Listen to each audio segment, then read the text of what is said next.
Hola a todos, Dios me los bendiga. Aquí continuamos con esta serie de reflexiones bíblicas relacionadas al evento más esperado de cada año, la Navidad.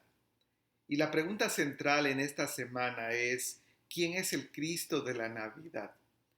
Isaías capítulo 9, versos 6 y 7. Porque un niño nos es nacido, hijo nos es dado, y el principado sobre su hombro y se llamará su nombre admirable, consejero, Dios fuerte, Padre eterno, príncipe de paz. Lo dilatado de su imperio y la paz no tendrán límite. Sobre el trono de David y sobre su reino, disponiéndolo y confirmándolo en juicio y en justicia desde ahora y para siempre. El celo de Jehová de los ejércitos hará esto. Dios fuerte. ¿Quién es el Cristo de la Navidad?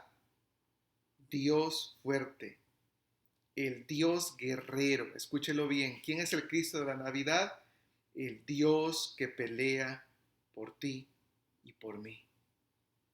Dios enfatiza la deidad de Jesús.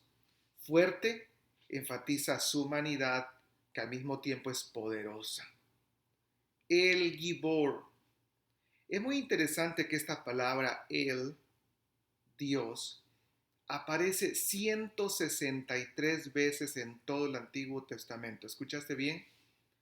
163 veces aparece la palabra Él, pero solo se usa para referirse a Él, a Dios.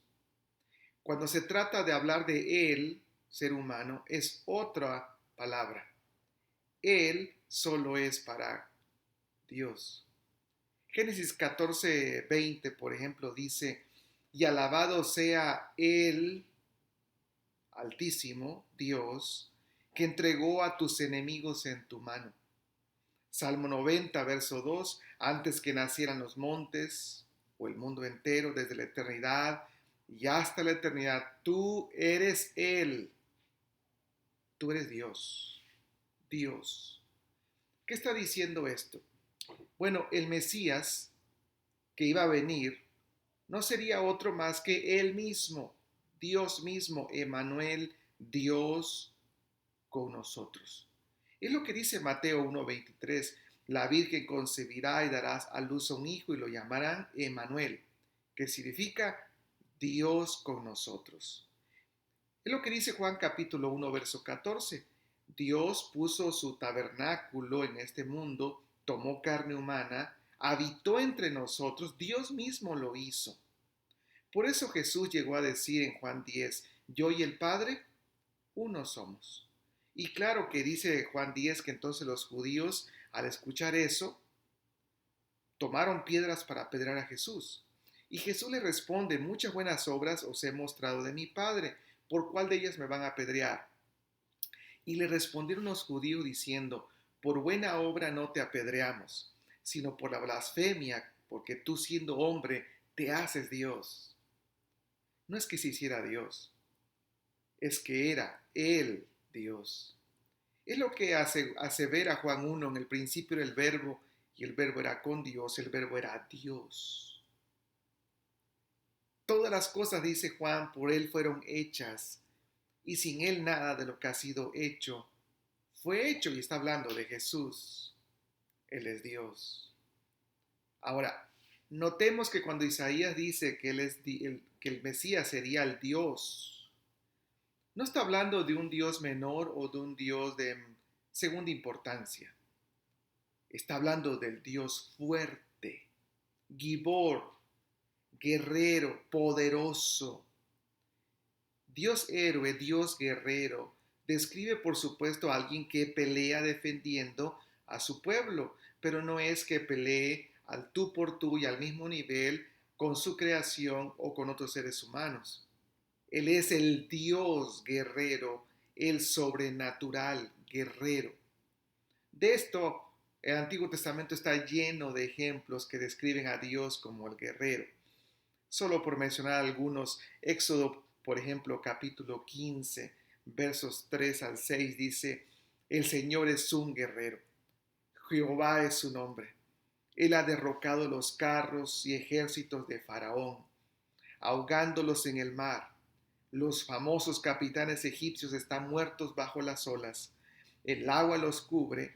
Bajaron a las profundidades como una piedra. Tu diestra, oh Señor, es gloriosa en poder. Y esto fue escrito después de que Dios derrota al ejército más poderoso de aquel entonces, el ejército de los egipcios, y al faraón más poderoso, al faraón que era considerado como si fuera un dios. Pero Dios es superior a todo ello.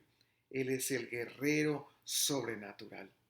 Jeremías capítulo 20, verso 11. Pero el Señor está a mi lado como un gran guerrero. Ante él tropezarán mis perseguidores. No pueden vencerme. Fracasarán y serán completamente humillados. Su deshonor nunca será olvidado. ¿Cuándo dice Jeremías esto? Cuando el pueblo está en cautiverio en el imperio más poderoso de aquella época, los babilonios. Y sin embargo, Dios era más poderoso que ese imperio. Isaías capítulo 42, verso 13. El Señor marchará como un poderoso héroe, saldrá como un guerrero lleno de furia. Él gritará su grito de batalla y aplastará a todos sus enemigos. ¿Cuándo dijo Isaías eso?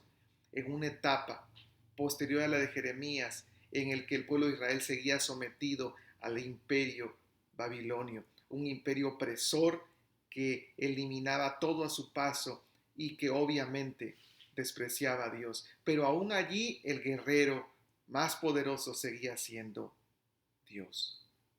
Escuche, esto es lo que dijo Jesús en Juan 16:33. Estas cosas os he hablado para que en mí tengáis paz. En el mundo van a tener aflicción, pero confiad, escuche al guerrero hablando. Yo he vencido al mundo. Es el Dios hombre. Él es el Dios todopoderoso diciendo, yo he vencido al mundo. ¿Qué evidencias hay en el Nuevo Testamento de que Jesús es el Dios guerrero, poderoso? Bueno, déjeme recordar algunas evidencias. Primero, hay evidencias en su enseñanza. Dice el Evangelio de Mateo capítulo 7, verso 29, que cuando la gente escuchaba a Jesús lo hacía con mucha atención, porque enseñaba como alguien que tenía autoridad y no como los maestros de la ley.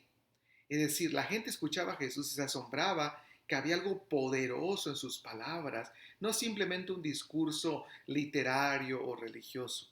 Tenía poder. Segundo, están las evidencias de sus milagros.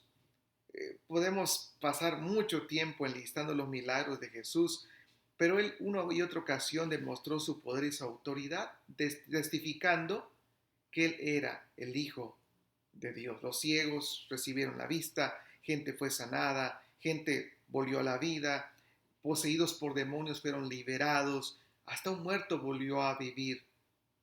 Poder. Ningún líder en la historia ha tenido evidencias de una autoridad y un poder tan visible. De hecho, en Mateo capítulo 8, versos 26 y 27, leemos que en una ocasión Jesús calma una fuerte tormenta y Jesús les dijo, ¿por, ¿por qué son tan cobardes? ¿Dónde está la fe? ¿Por qué tienen tan poca fe? Y entonces se levanta, da orden al viento, al mar, todo se tranquiliza y los que están allí simplemente preguntan, ¿quién es este? Hasta el viento y el mar obedecen su autoridad. Recuerdan que en otra oportunidad Juan el Bautista estaba en la cárcel. Y mientras está en la cárcel, Juan comienza a preguntarse si Jesús realmente era el Mesías. ¿Será o no será? Y le manda a preguntar, ¿eres tú aquel que había de venir o vamos a esperar a alguien más? Mateo capítulo 11. Y Jesús les manda con la respuesta. Jesús les dijo a los mensajeros, ir y hacer saber a Juan las cosas que oís y ves. Los ciegos ven, los cojos andan, los leprosos son limpiados, los sordos oyen, los muertos son resucitados, y a los pobres es anunciado el Evangelio. Hay poder y autoridad de parte del Mesías, Él es el Dios fuerte. Hay evidencias en la tentación de Jesús de quién es ese Cristo. En la tentación de Jesús, Jesús no cayó en pecado. Le bastó con decir, escrito está. Le bastó con con solamente emitir su palabra y declarar y recordar lo que Dios ya había dicho para mantenerse 100% perfecto y sin pecado. Esto es lo que dice Hebreos capítulo 4, verso 15. Tenemos un sumo sacerdote que fue tentado de todas las maneras en que somos tentados, pero no pecó, porque él tenía el poder para resistir la tentación. Su fuerza era mayor que la tentación del pecado, una fuerza mayor que la tuya y que la mía. Por eso pudo decir que él había vencido al mundo. Y claro, la evidencia más grande de su poder y autoridad como el Dios fuerte se dio en su muerte y resurrección. Primero, porque se atrevió a sacrificarse a sí mismo, a dar su vida por ti, por mí, ser colgado en un madero, a través de una muerte cruel, un dolor profundo, pero se atrevió a llegar hasta el final y decir, consumado es, lo hice. Pero todavía quedó algo más grande. En su resurrección quedó demostrado quién era Jesús. Es lo que dice 1 Corintios capítulo 15. Porque primeramente os he enseñado lo que asimismo recibí, que Cristo murió por nuestros pecados conforme a las Escrituras, que fue sepultado, que resucitó al tercer día, que apareció a Cefas, después a los 12, después apareció a más de 500 hermanos a la vez, de los cuales muchos viven aún y otros ya duermen. Después apareció a Jacobo, después a todos los apóstoles y después de todos como un abortivo me apareció a mí.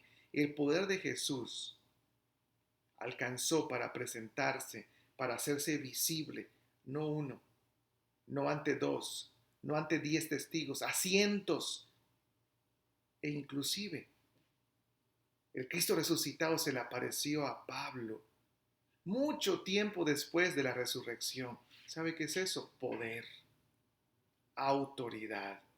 En su resurrección se comprobó que Cristo era el Dios fuerte. Ahora, ¿hay más evidencias de su poder? Sí.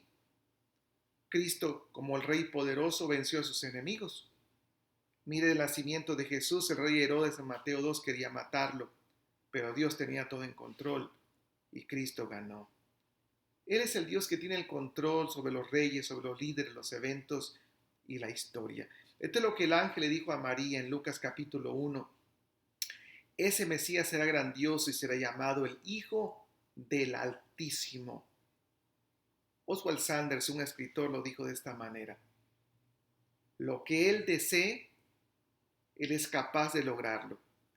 Cristo es el Dios campeón que lucha por ti y por mí. Esto es lo que dijo Jesús. Juan 16:33. Te he dicho estas cosas para que en mí puedas tener paz. En este mundo habrá problemas, pero anímate. Yo, como el Dios fuerte, he vencido al mundo. ¿Quién es el Cristo de la Navidad? Es el Dios omnipotente. Es el poder revelado en la presencia de Jesús. Ray Pritchard, un predicador, dijo así: si Jesús no es Dios, somos tontos para adorarlo. Pero si Jesús es Dios, somos tontos si no lo hacemos. No te pierdas esta oportunidad. En este mes en especial, adora al Cristo de la Navidad, el Dios fuerte.